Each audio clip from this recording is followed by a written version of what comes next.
احباب راستہ دیتے جائیں۔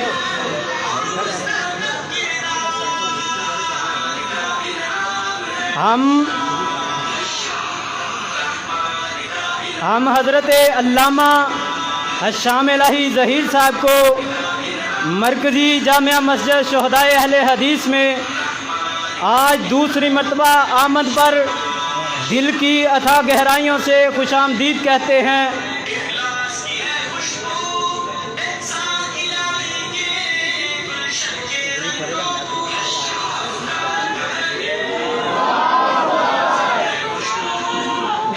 شیر آیا، شیر آیا، دیکھو دیکھو کون آیا، قائد اہل حدیث حضرت علامہ الشام الہی ظہیر صاحب، قائد اہل حدیث حضرت علامہ الشام الہی ظہیر صاحب۔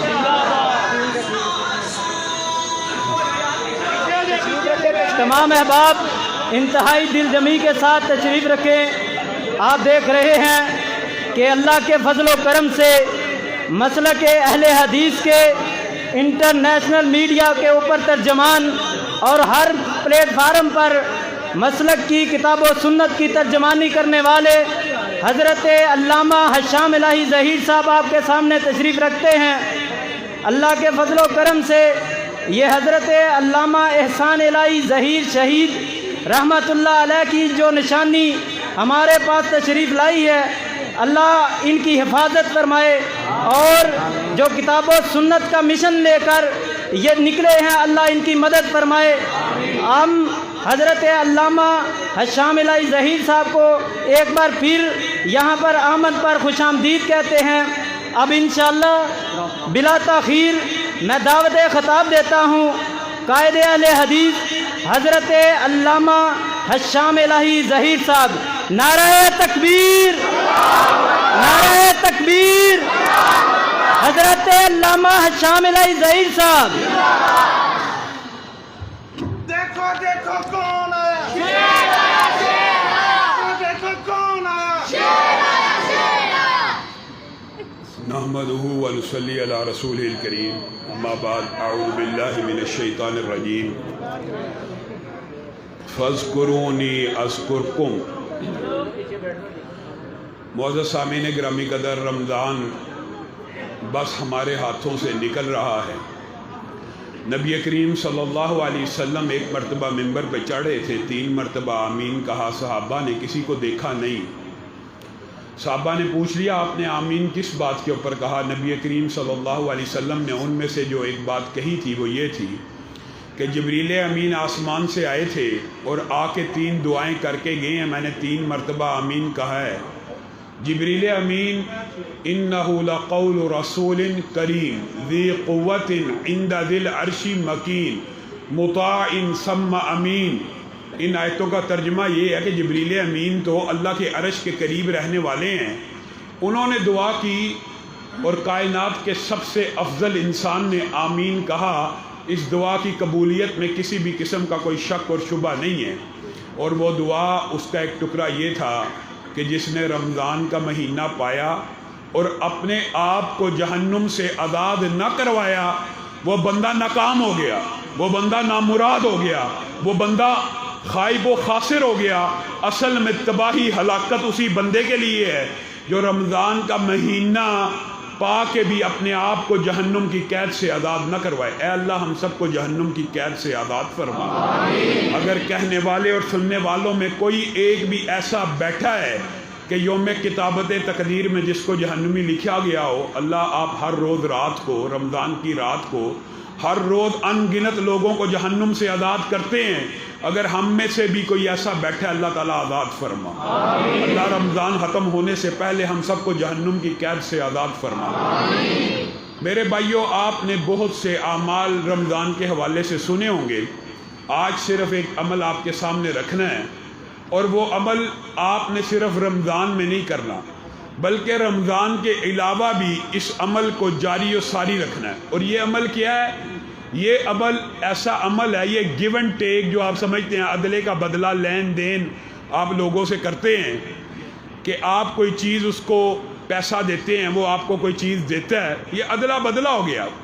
لیکن کوئی گیو اینڈ ٹیک اس نیکی کا مقابلہ نہیں کر سکتا. یہ اتنی عظیم نیکی ہے کہ اللہ رب العزت کہتے ہیں فَاذْكُرُونِي أَذْكُرْكُمْ، تم میرا ذکر کرو میں تمہارا ذکر کروں گا.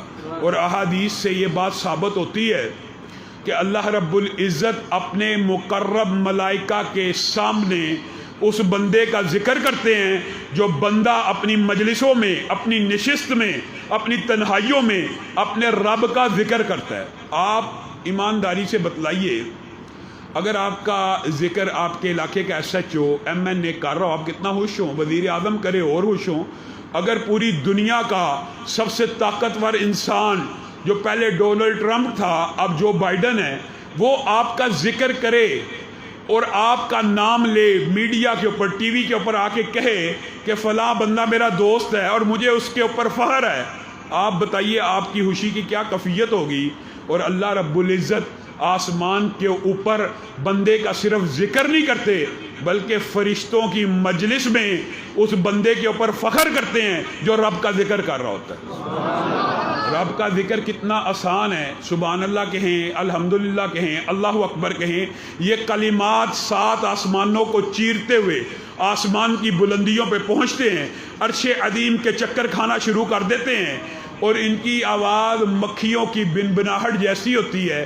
یہ عرش کے ارد گرد کیوں چکر کاٹ رہے ہوتے ہیں؟ یہ اس لیے کاٹ رہے ہوتے ہیں کہ اللہ کو یاد کرواتے ہیں، اللہ فلاں بندے نے اتنے بج کر اتنے منٹ کے اوپر تیرے بارے میں یہ الفاظ کہے ہیں، سبحان اللہ، تیرے بارے میں الحمدللہ کہا ہے، تیری تکبیر کو بیان کیا ہے. اور میرے بھائیوں، یہ وظائف کے اندر آپ نے غور و فکر کرنا ہے. ایک وظیفہ جو بہت اہم ہے اور جس کو صرف رمضان میں نہیں، رمضان کے بعد بھی آپ نے جاری و ساری رکھنا ہے، وہ یہ ہے کہ اس وظیفے کے اندر 5 قسم کے اذکار ہیں. سبحان اللہ والحمد للہ ولا الہ الا اللہ واللہ اکبر ولا حول ولا قوت الا باللہ. اب یہ دیکھیے، سبحان اللہ اکیلا سبحان اللہ وبحمدہ، آپ کو پتہ ہے اگر 100 مرتبہ پڑھا جائے سمندر کی جھاگ کے برابر گناہ معاف ہو جاتے. آپ بتائیں کوئی بدبخت ایسا بھی ہوگا کہ سمندر کی جھاگ جتنے گناہ ہو؟ سمندر کے اوپر تو ارب قطرات ایک ساحل، ایک بیچ کے اوپر ہوتے ہیں، لیکن یہ سارے سمندروں کی بات ہو رہی ہے کہ زمین کے اوپر جتنے بھی سمندر ہیں ان کی جھاگ کے برابر گناہ صرف ایک کلمے سے ادا ہو جاتے ہیں، سبحان اللہ وبحمدہ. یعنی آپ نے سبحان اللہ والحمدللہ اکٹھا پڑھنا ہے، ولا الہ الا اللہ واللہ اکبر. اور یہ لا الہ الا اللہ کا کلمہ اتنا قیمتی ہے، اتنا قیمتی ہے، اتنا قیمتی ہے، لیکن کہنا کیسے ہے؟ ایک خاص کیفیت کے ساتھ. کبھی انسان رات کو کبھی اپنی چھت کے اوپر کھڑا ہو تو کلمہ ایسے کہے، دنیا کو، کائنات کو دیکھ کے، تخلیق کے بارے میں غور و فکر کر کے یہ کہہ دے، لا الہ الا اللہ، اللہ تیرے علاوہ عبادت آج کے بعد میں کسی کی کروں گا نہیں، تیرے علاوہ کوئی معبود حق ہے نہیں. اس اکیلے کلمے کے بارے میں حدیث ملتی ہے کہ کل قیامت کا دن ہوگا، ایک بندے کے 99 رجسٹر، بعد میں 90 رجسٹر برائیوں کے ہوں گے، برائیوں کے 90 رجسٹر. اللہ پوچھے گا یہ برائیاں کی ہیں؟ 1-2 ہو تو بندہ کوئی مکرنے کی کوشش بھی کرے، یہ 90 رجسٹر ہے، کہے گا ہاں اللہ کی ہیں. کوئی نیکی بھی یاد ہے؟ اللہ کوئی نیکی یاد نہیں ہے. اللہ کہے گا ہمیں تیری ایک نیکی یاد ہے. اے اللہ وہ کون سی نیکی ہے؟ ایک نیکی، یہ 90 رجسٹر اگر ہے بھی ہے، بندہ تو سوچ لے گا میرا تو اب معاملہ ختم ہو گیا، میرا تو کام تمام ہو گیا. اس ایک نیکی کی پرچی کو ایک پلڑے میں ڈالا جائے گا، 90 برائیوں کے یا 99 برائیوں کے رجسٹر کو ایک پلڑے میں ڈالا جائے گا، وہ نیکیوں کا پلڑا بھاری ہو جائے گا، برائیاں حسو حاشاک کی طرح ختم ہو جائیں گی، بے وزن ہو جائیں گی. اللہ یہ کیا ہے؟ یہ کون سی نیکی ہے؟ اس پرچی کو کھولا جائے گا، اس کے اوپر ایک ہی کلمہ لکھا ہوگا اور وہ کلمہ یہ ہوگا، لا الہ الا اللہ. لیکن ادا کس وقت ہوا ہوگا؟ کیفیت کے ساتھ، اخلاص کے ساتھ. زبان سے لا الہ الا اللہ کہی جاؤ اور عبادت کے افعال غیر اللہ کے ساتھ کری جاؤ، کوئی فائدہ نہیں.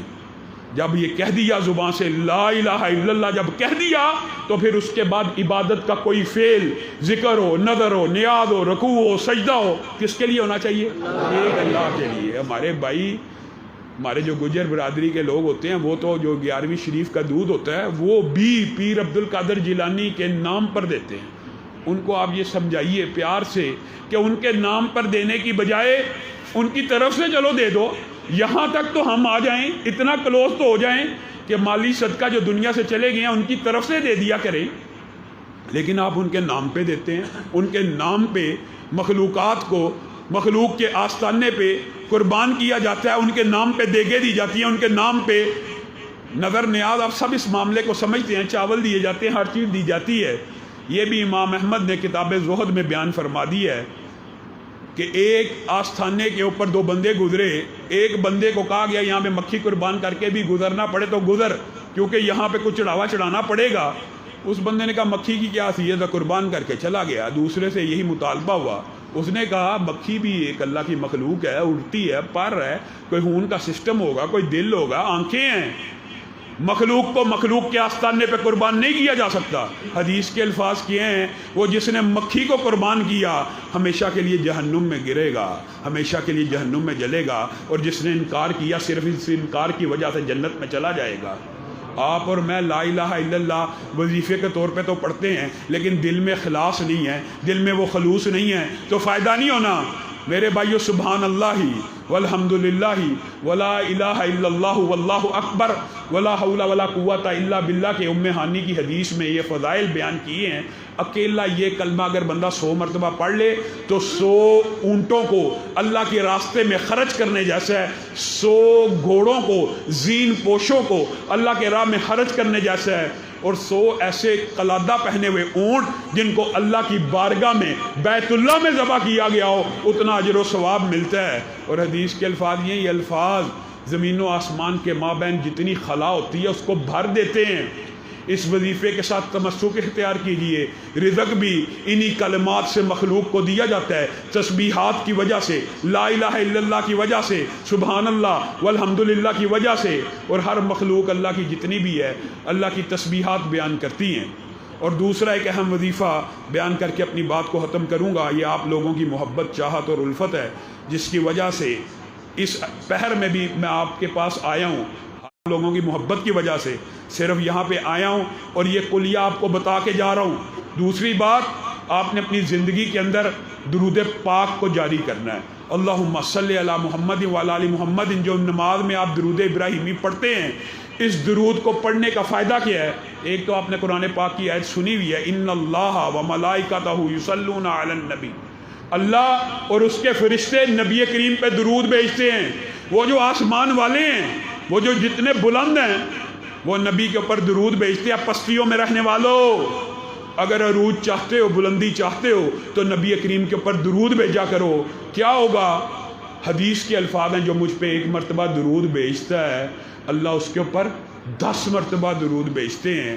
اب اس کی مرضی ہے، اس کے 10 رتبے بھی بلند ہوتے ہیں، 10 گناہ بھی معاف ہوتے ہیں، لیکن جب تک بندہ، نبی کریم کی حدیث ہے، میرے پہ درود پڑھتا رہتا ہے، فرشتے بھی اس کے اوپر درود پڑھتے رہتے ہیں۔ اس کی مرضی ہے وہ کم کرے یا زیادہ کرے۔ نمبر 1 بات، اس کی تعداد بھی اپنی زندگی میں 100 مرتبہ روزانہ کے اعتبار سے رمضان غیر رمضان اختیار کیجیے۔ صرف 10 مرتبہ کے بارے میں صحیح حدیث ہے، 10 مرتبہ کے بارے میں جو بندہ 10 مرتبہ درود پاک پڑھتا ہے، حدیث کے الفاظ ہیں، میں محمد صلی اللہ علیہ وسلم جس نے روزانہ 10 مرتبہ مجھ پہ درود بھیجا، کل قیامت کے دن اس کی سفارش کروں گا۔ آپ کہاں پہ در در کی ٹھوکریں کھاتے ہیں، فلاں پیر فلاں ولی ہماری سفارش کر دے، اور پتہ بھی نہیں اس نے جانا بھی ہے جنت میں یا نہیں، اور جس کے اشارے پہ جنت کے دروازے کھلنے ہیں، جس کی سفارش پہ حساب کتاب شروع ہونا ہے، وہ آپ سے مجھ سے وعدہ کر رہے ہیں کہ 10 مرتبہ درود بھیجو گے تو میں محمد صلی اللہ علیہ وسلم ان کے اوپر صرف درود تو فرشتوں نے جو بھیجنا ہے، کیا ہوگا؟ میں محمد صلی اللہ علیہ وسلم سفارش کروں گا۔ آپ سب رسول اللہ صلی اللہ علیہ وسلم کی سفارش چاہتے ہیں یا نہیں چاہتے؟ تو آج کے بعد زندگی میں عہد کیجئے کہ درود پاک پڑھیں گے۔ اور آخری حدیث جو درود پاک کی فضیلت کی ہے وہ یہ ہے کہ ابی ابن کعب آئے، رسول اللہ صلی اللہ علیہ وسلم سے پوچھا، اے اللہ کے رسول، میں درود کا کتنا حصہ آپ کے لیے مختص کروں؟ تو رسول اللہ صلی اللہ علیہ وسلم نے کہا کہ زیادہ سے زیادہ حصہ مختص کر دے۔ کہا گیا کتنا حصہ؟ 1/4 کر دوں؟ کہا اگر اس سے زیادہ کرے گا تیرے لیے فائدہ ہے۔ کہا نصف کر دوں؟ کہا اس سے زیادہ کرے گا تیرے لیے فائدہ ہے۔ کہا 2/3 کر دوں؟ کہا اس سے بھی زیادہ کرے گا تیرے لیے فائدہ ہے۔ کہا پھر آج کے بعد میں ذکر کا سارا ٹائم آپ کے اوپر درود پڑھنے میں لگا دیا کروں گا۔ تو نبی کریم صلی اللہ علیہ وسلم نے 2 باتیں کی جواب میں۔ پھر اے ابی ابن کعب یاد رکھ اللہ رب العزت تیرے سارے گناہوں کو معاف کر دے گا اور تجھے غموں سے نجات دے دے گا۔ مجھے ایک بات بتائیے، غم کس قسم کے ہوتے ہیں اور کتنے قسم کے ہوتے ہیں؟ غم بچوں کا غم، اولاد کا غم، کاروبار کا غم، تجارت کا غم، اپنے رشتہ داروں کا غم، کوئی فوت شدہ کا غم۔ ہر مصیبت ایک غم کی کیفیت ہے۔ جاؤ بندہ ذکر کے اندر درود پاک کو اختیار کرتا ہے، اللہ اس کو دنیا کے غموں سے بھی نجات دیتے ہیں اور کل قیامت کے دن آخرت کے غموں سے بھی نجات دیں گے۔ سبحان ربک رب العزت عما یصفون وسلام علی المرسلین والحمد للہ رب العالمین۔